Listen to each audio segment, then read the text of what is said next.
Howdy, my name is Matthew Bleier. This is Nichole Music, Aleksandra Tremmel, Peter Zhao, and Brenden Bowe, and this is our DEEP project for 2026.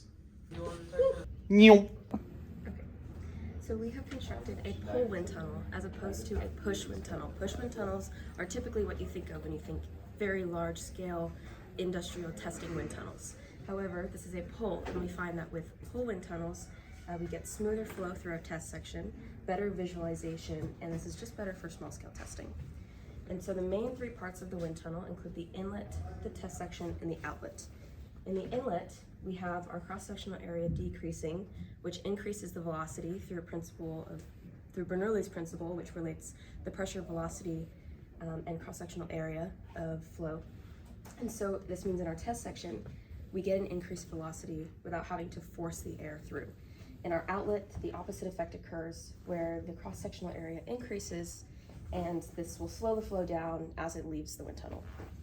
We've got a flow straightener, which helps us get more uniform flow through the test section and not mess with the effects that we want to see over our different models. And this is the overall geometry construction of the wind tunnel. So all the models are 3D printed, and so is the flow strainer. And one of the advantages of 3D printing is that you can create complex geometries that you wouldn't be able to machine normally.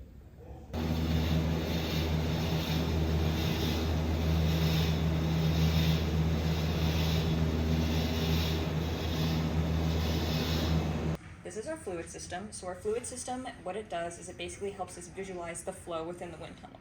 It is comprised of a fog machine, a bucket, an air compressor, and then some tubing that connects to copper pipes that have little holes drilled into them.